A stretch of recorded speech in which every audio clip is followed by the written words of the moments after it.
What's going on, YouTube? Welcome back to Therapist Logan Reacts. Today we got a new style video for you. We're going to use a random anime character generator, and we're going to talk about a few random characters. I have not seen every single anime, but I'm going to pinpoint certain things that come straight to mind, as well as different meaningful aspects and a therapeutic component, if I can remember them correctly. But yeah, so this is the way you can grill me if I do not know anime characters. And yeah, let me know. Make sure you drop a comment down below who your favorite character is through anime, all of anime. I may have done a reaction to them, I may not have, but drop a comment down right now before we start. And we'll go from there. So today, let's go. We're just gonna do, all right, so we're gonna do one random, and then I'm just gonna hit generate a bunch of times, okay? I'm gonna look away.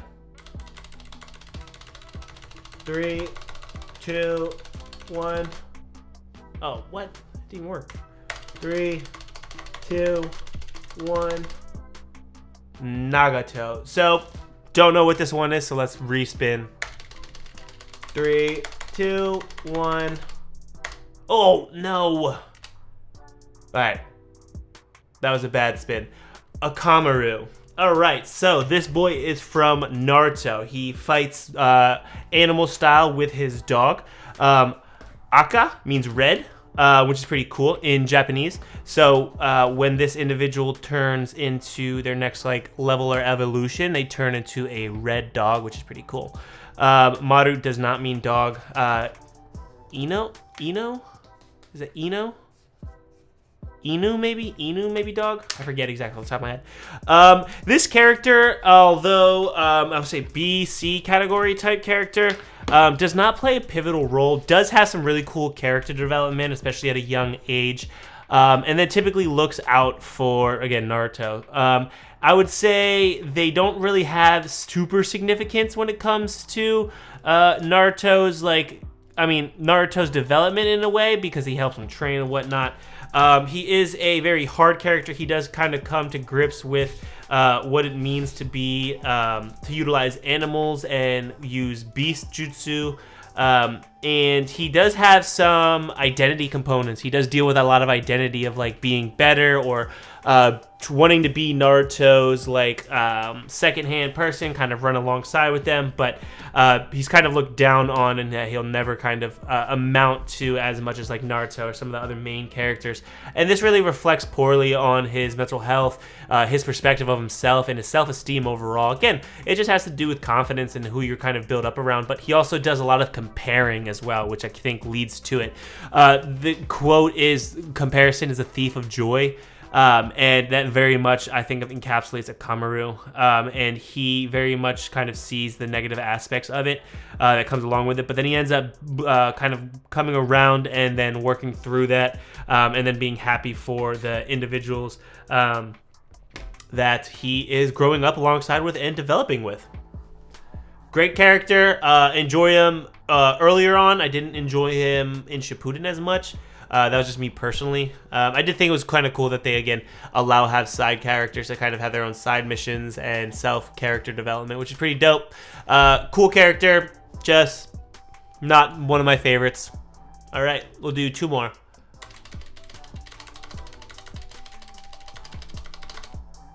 Oh, Rukia Kuchiki. This is from Bleach. It's been a long time since I've done Bleach, so you gotta bear with me. I don't remember if she's one of the big swords people, but I believe she's somebody that helps one of the mains. Her brother has crazy character development. She has crazy character development too. She's one typically to do things by the book. She tries to live up to certain standards. She struggles with her own identity and self-esteem when it comes to comparisons to her brother, and not being a part of the family or being looked down on as part of the family. So there's that ostracizing aspect too that kind of comes through family trauma. Family trauma is significant with her. She definitely, again, feels like a black sheep, is blamed by her older brother for certain things. I forget exactly her entire backstory. She has phenomenal phenomenal character development of going against the grain and still working and being able to define her own self on her own terms, which has been phenomenal because she spent a lot of her initial years defining herself by her brother's terms and wanting to connect with her brother. And if it wasn't for Ichigo, the main character, to kind of fight back and look out and be the big brother that she needed, she wouldn't have really been able to get to that. She would have been in that never-ending chasing cycle of going after that. She does have some really cool identity progression as well. So she ends up like learning humor herself. She ends up starting to joke a little bit more. And then like even when she's not as serious, like the other individuals are like, what is going on? Like what's good with her? So like it's cool to see that like even the other ones are like, oh, we're unsure about this. But it's amazing that she's able to progress so much regarding her familial trauma, especially due to her older brother, as well as just being a swordsman at such a young age. She's awesome. I like her as a character. She was really cool. I think she adds a lot, and she's very, very pivotal role across the board in this show. Definitely really cool character. Respect her a lot. She's tough. She's tough for real. All right, last one. 5, 4, 3, 2, 1. Light Yagami. I'm gonna be totally honest with you. I didn't watch this one either. I know enough. I feel like I've like gotten spoiled enough online, like about what Death Note and all these things are for. I don't exactly remember what he's about, but I think him and like Dark Yagami, like they end up like fighting and like they ended up like trying to outsmart each other. I think they're like different versions. Their souls split apart. Don't really remember, so we're gonna do one more. But I feel like I've like seen enough spoilers that I know pretty much like the basis of it, but I just haven't watched it through and through, so I don't know the characters in depth.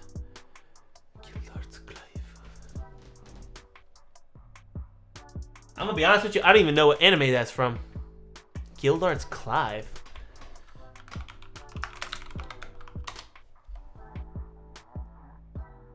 Oh, Fairy Tail. I never watched Fairy Tail. I heard it's a fire one, but I just never seen it. I heard it's a good one though. Obito Uchiha. Oh my goodness, GOAT. Oh my goodness, this man. Narcissistic traits. PTSD.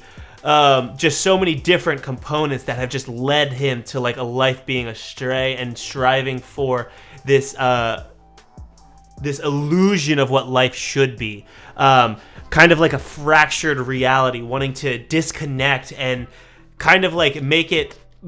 He was doing all the wrong things for some right reasons. He wanted people to live without pain and suffering, but didn't realize the components of how pain and suffering shapes us and who we are, and the things that we go through are important to character development, you know. And his trauma led him down a path that he ended up going against and realizing that it was the wrong way, and people instilling hope. He's lost hope so significantly, and I think that's the biggest contender when it comes to how he held himself and what he went by and what he was kind of living by.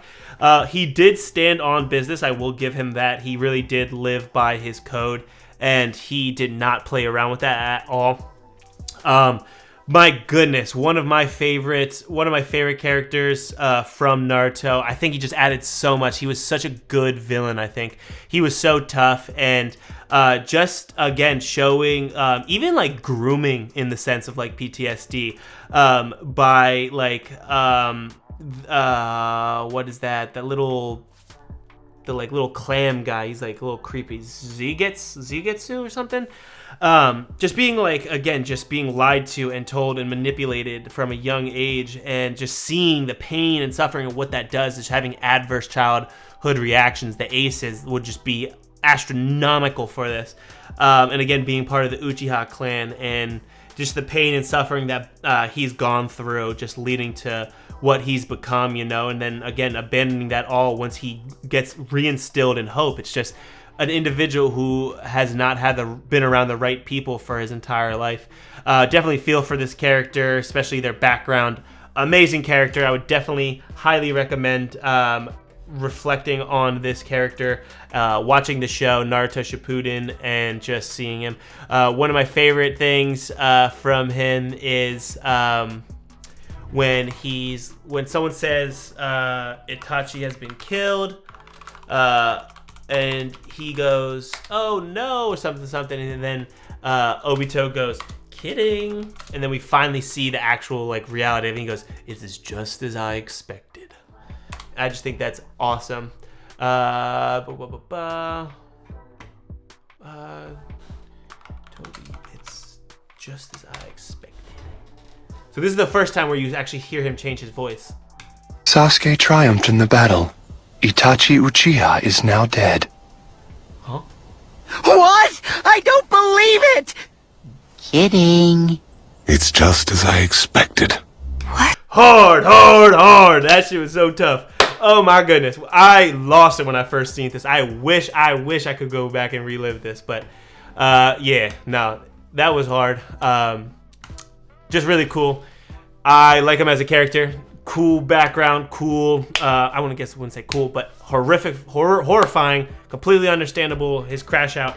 But yeah, that wraps up Obito Uchiha. So yeah, make sure you go watch that. But drop a comment down below right now what your favorite anime character is. Did I do your favorite anime character today? Maybe I'll do more reactions in the future. Make sure you drop a like down on this video too, and make sure you're subscribed. We're trying to build a really cool community that reflects and explores different capacities of many different dynamics. So make sure you subscribe to check that out, and we'll always be doing some new, cool, fun stuff and talking about mental health, which is super important. So make sure you stay tuned so you can take care of your mental health. Thank you guys so much for watching, and I'll catch you next video. See you then.